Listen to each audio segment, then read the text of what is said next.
गए थे। एक गांव था और जापान की रियल घटना है। एक गांव था और उनके पिताजी जो वसीयत थी, उनकी वसीयत अपना उन्होंने ये तय किया कि जो इन तीनों पुत्र में श्रेष्ठ पुत्र होगा, उस श्रेष्ठ पुत्र को ही अपनी वसीयत जो है दी जाएगी। तो उन्होंने तीनों की परीक्षा ली, तीनों की परीक्षा की तो पूरी तैयारी कर दी, तीनों बच्चों को बता दिया कि जो तीनों में श्रेष्ठ होगा, ये जो मेरी जो जमीन है, जायदाद है, सारी उन तीनों में से जो श्रेष्ठ होगा उसको दी जाएगी, उसके एंडोर की जाएगी। तो जो वहाँ जिस गांव में वो लोग रहते थे, उस गांव से कुछ किलोमीटर दूर पर बौद्ध भिक्षुकों का जो है गांव निवास करता था। और बौद्ध भिक्षुकों का गांव निवास करता था। तो वो बौद्ध भिक्षुक क्या रहते हैं, जो सर से बाल सारे जो है निकाले रहते हैं, बाल सर पे बाल नहीं रहते बौद्ध भिक्षुकों को। और उन तीनों पुत्रों को ये कहा गया कि आपको वहाँ जाके कंगिया बेच के आना। आप सोच सकते हो, जिनके बाल नहीं है और उनको कंगिया दे के आना है, तो बड़ा सोचने वाला विषय है। तो क्या होता है कि वो पहला पुत्र जाता है, तो पहला पुत्र गया तो पहला पुत्र ने आके सीधा कहा कि पिताजी मैं एक कंगी बेच के आया हूँ। तो पिता ने पूछा कैसे बेची, तो पिता उसने कहा कि मैंने वहाँ जाके बताया कि जिसके किसी की खुजली या कुछ भी ऐसा होता है तो ये कंगी जो है खुजालने के आपके काम आएगी। तो ऐसा कह के उसने एक कंगी, जो इतने सारे लोग थे उन सब में एक व्यक्ति उस प्रकार का था, तो उसको एक कंगी बेच के आ गया। और दूसरे को कहा कि साहब के दूसरे को कहा कि दूसरा आया बालक, तो उसने कहा कि पिताजी मैं 10 कंगियाँ बेच के आया हूँ।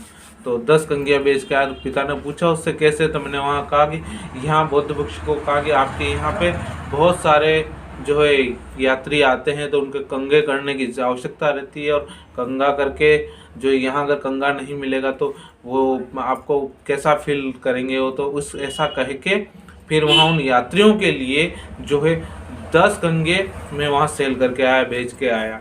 अब बात होती है कि तीसरा जो बालक था, तीसरा व्यक्ति जैसे ही आया उसने कहा कि पिताजी मैं पूरे 1000 कंगे बेच के आया। तो पिताजी ने कहा कैसे करके दिखाया।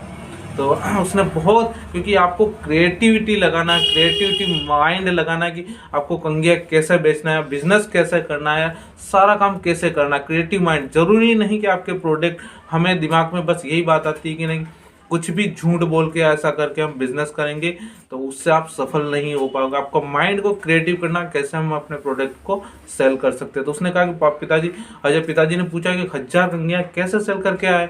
तो उसने कहा पिताजी मैं वहाँ मठ में गया, तो सबसे पहले मैंने वहाँ जाके जो सबसे बौद्ध भिक्षुकों में सबसे वरिष्ठ थे, वहाँ का जो संचालन करते थे, उनसे जाके मिला और उनसे कहा कि महाराज जी हम जो है आपसे 15 मिनट का समय चाहते हैं। तो महाराज जी ने कहा कि नहीं, कि जो बौद्ध भिक्षुकों में श्रेष्ठ थे, वरिष्ठ थे, तो उनसे उन्होंने दे दिया कि समय लीजिए समय।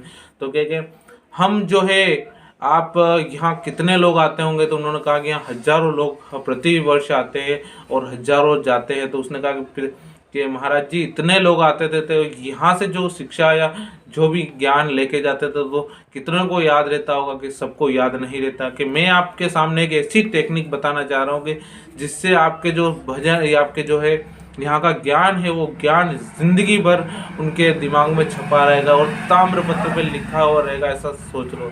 तो उसने कहा ये कैसे कर सकते हो। तो उसने कहा कि महाराज जी ये हमारी जो कंगी है, उस कंगी के ऊपर का जो भाग है, उस भाग पे आप इजी वे में वो आपके जो वचन है वो वचन लिख लोगे। और जब भी आप ये कंगी, वो व्यक्ति सामने वाला कंगी करेगा तो पहले उसको पढ़ेगा, उसके बाद बाल में कंगी करेगा। तो ऐसे करके मैं इजी वे में 1000 कंगी। तो उसके पिताजी ने पूछा कि खाली 1000 ही क्यों बेची पिताजी, और मैं ले ही 1000 कंगी गया था, यानी कि अगर और कंगियाँ भी होती तो वहाँ इजी वे में निकल जाती।